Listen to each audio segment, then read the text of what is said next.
शेवट नेतृत्व खासदार झाले म्हणजे काही जिल्ह्याचे किंवा लोकसभेचे मालक ठरत नाहीत. तेथील कार्यकर्त्यांना सांभाळणं हे नेत्यांचंही काम आहे आणि खासदारांचंही काम आहे. याही निवडणुकीमध्ये जवळपास 60 जागेपर्यंत आमच्या दोघांच्या सह्यांनंतरच एबी फॉर्म वितरित झाला.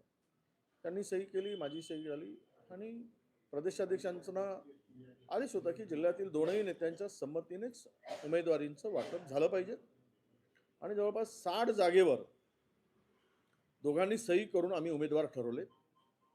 6 जागेमध्ये ज्यावेळेस प्रश्न आला त्यावेळेस वसंतराव पुरकेजी त्यांच्याकडे गेलेत आणि त्यांनी फार तांडव करून माझ्या जवळच्या जे शिवानीताई बरोबर लोकसभेच्या उमेदवारीसाठी गेले त्यांच्या तिकिटासाठी त्यांनी प्रचंड आग्रह धरला त्यांचे तिकीट कापायसाठी आणि ते सक्सेस झाले. मी फार उगीच भांडण पक्षातला काहीतरी वाढवू नये म्हणून मी शांत राहिलो आणि त्यातील 2 लोक निवडून आले आणि त्यामुळेही प्रचंड नुकसान पक्षाचं त्या ठिकाणी झालं. आणि मला वाटतं की मला वाटतं कुठलंही भांडण नाही, त्यांचा गैरसमज आहे. मी काय मेहनत घेतली आणि मी कुणाच्याही दरवाजात कुठल्याही नगरसेवकाला बोलवलं नाही, म्हणजे गेलो नाही. स्वतःहून ते नगरसेवक तिथे आले. आता हायकमांड येईल त्या नगरसेवकांना प्रत्यक्ष विचारेल की कोण कोणाला घेऊन गेले. शेवट नेतृत्व खासदार झाले म्हणजे काही जिल्ह्याचे किंवा लोकसभेचे मालक ठरत नाहीत. तेथील कार्यकर्त्यांना सांभाळणं हे नेत्यांचंही काम आहे आणि खासदारांचंही काम आहे. आम्ही गेली 25 वर्ष जिल्हा सांभाळतो आणि अशा वेळेस थोडा संयम ठेवून काम करावं लागतं.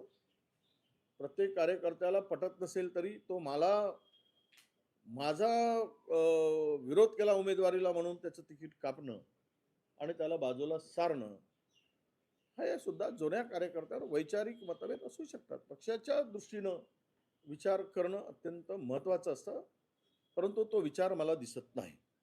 तर जुना इतिहास जर मी काढायला गेलो तर कारण मीच आणलंय त्यांना, बाळू धानोरकरजींना पक्षामध्ये प्रवेश करण्यासाठी सुरुवात मीच केली आणि प्रवेश झाला.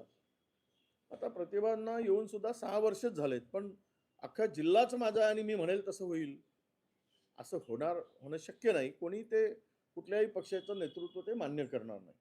सगळ्यांना मिळून मिसळून काम करावं लागतं, तेव्हाच रिझल्ट येतो.